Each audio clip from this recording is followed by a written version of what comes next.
Bismillahirrahmanirrahim. Assalamualaikum warahmatullahi wabarakatuh. Perkenalkan, nama saya Lala Junisa Putri dari program pendidikan anak usia dini STAI Al-Kifayah Riau. Pada hari ini saya akan menayangkan hasil presentasi yang telah saya buat dengan judul Perkembangan Pendidikan Islam pada Masa Khulafaur Rasyidin.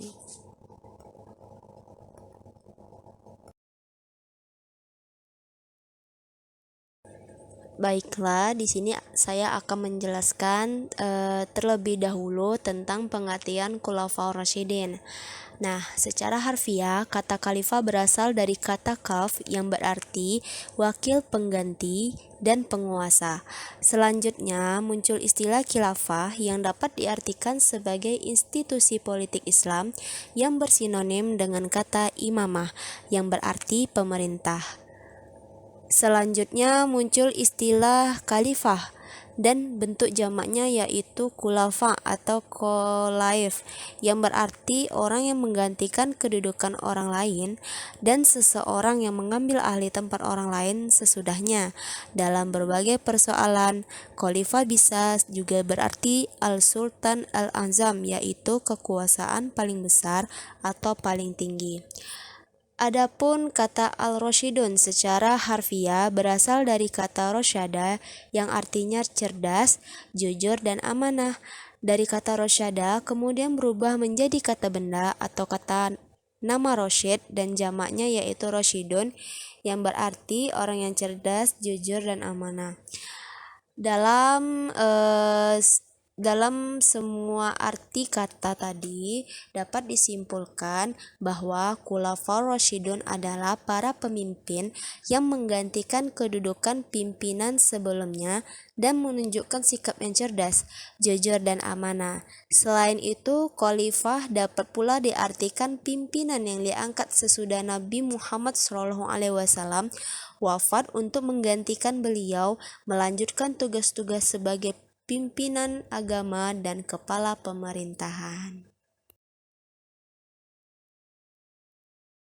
Selanjutnya ialah latar belakang periode Khulafaur Rasyidin. Yang pertama adalah puncak kebangkitan Islam. Pada masa ini, Islam mengalami perkembangan pesat dan mencapai puncak kebangkitan. Yang kedua, pemilihan Khulafaur Rasyidin. Setelah wafatnya Nabi Muhammad SAW, Abu Bakar, Umar bin Khattab, Utsman bin Affan, dan Ali bin Abi Thalib menjadi pimpinan berikutnya. Yang ketiga, toleransi agama. Masa Khulafaur Rasyidin dikenal dengan toleransi agama yang tinggi, memungkinkan perkembangan pendidikan Islam.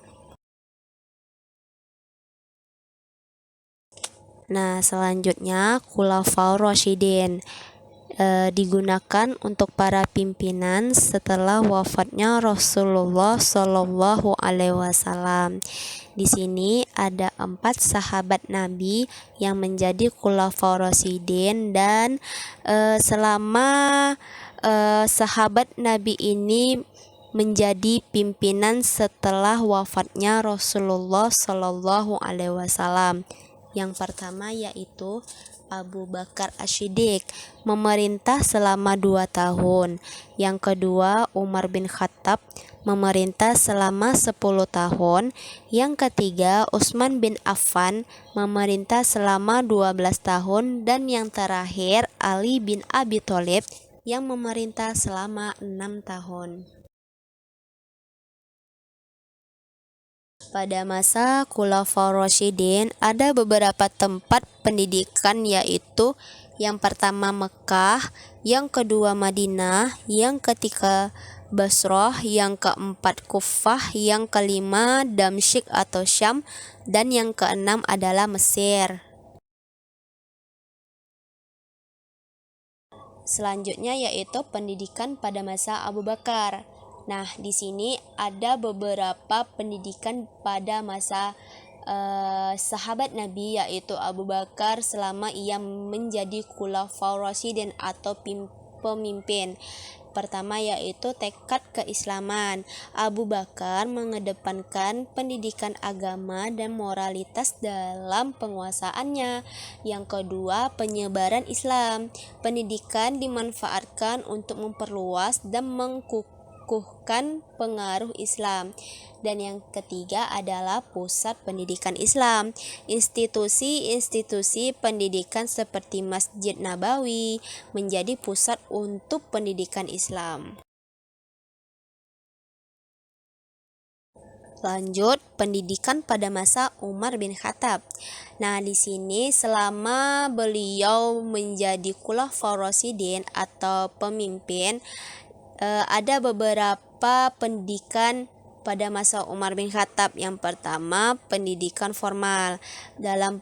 Di masa pemerintahan Umar bin Khattab mengadakan sistem pendidikan formal. Nah, untuk meningkatkan pengetahuan masyarakat. Yang kedua, pendidikan militer.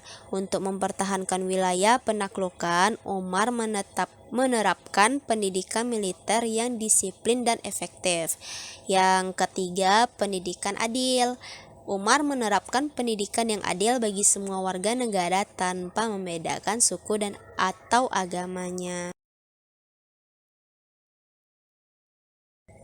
Selanjutnya, pendidikan pada masa Utsman bin Affan. Yang pertama yaitu perguruan tinggi Islam.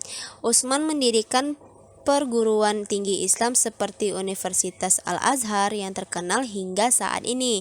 Yang kedua, pengumpulan Al-Quran. Nah, di sini Utsman memprioritaskan pengumpulan dan penulisan Al-Quran yang standar agar tidak terjadi penyimpangan. Yang ketiga, pendidikan para sahabat. Utsman memperhatikan pendidikan para sahabat Nabi Muhammad SAW agar pengetahuan mereka terus bertumbuh. Pendidikan pada masa Ali bin Abi Thalib. Nah, di sini ada 3 pendidikan pada masa Ali bin Abi Thalib. Yang pertama, pendidikan persaudaraan. Pendidikan pada masa Ali bertujuan untuk memperkuat tali persaudaraan antara umat Islam. Yang kedua, pendidikan etika. Ali mengajarkan etika dan moralitas Islam sebagai bagian integral dari pendidikan. Dan yang terakhir, pendidikan spiritual. Nah, di sini pendidikan pada masa Ali mengajarkan nilai-nilai spiritual dan pengabdian kepada Allah Subhanahu wa taala. Selanjutnya, penerapan nilai-nilai pendidikan Islam pada masa Khulafaur Rasyidin. Yaitu yang pertama adalah toleransi agama. Dalam toleransi agama ini termasuk nilai-nilai toleransi agama dikembangkan pada masa ini. Yang kedua, keadilan. Prinsip keadilan menjadi landasan pendidikan pada masa Khulafaur Rasyidin dan penghormatan terhadap ilmu, pendidikan dan peningkatan pengetahuan sangat dihargai pada masa sekarang ini. Yang terakhir, kesimpulan. Nah, di sini pendidikan pada masa Khulafaur Rasyidin menjadi landasan penting bagi perkembangan pendidikan Islam hingga saat ini. Prinsip-prinsip pendidikan yang diterapkan pada masa itu mampu membangun fondasi yang kuat bagi umat Muslim. Demikianlah hasil presentasi yang saya buat tentang perkembangan pendidikan Islam pada masa Khulafaur Rasyidin ini. Semoga teman-teman semua yang menonton mudah dipahami dan mudah dicermati ya.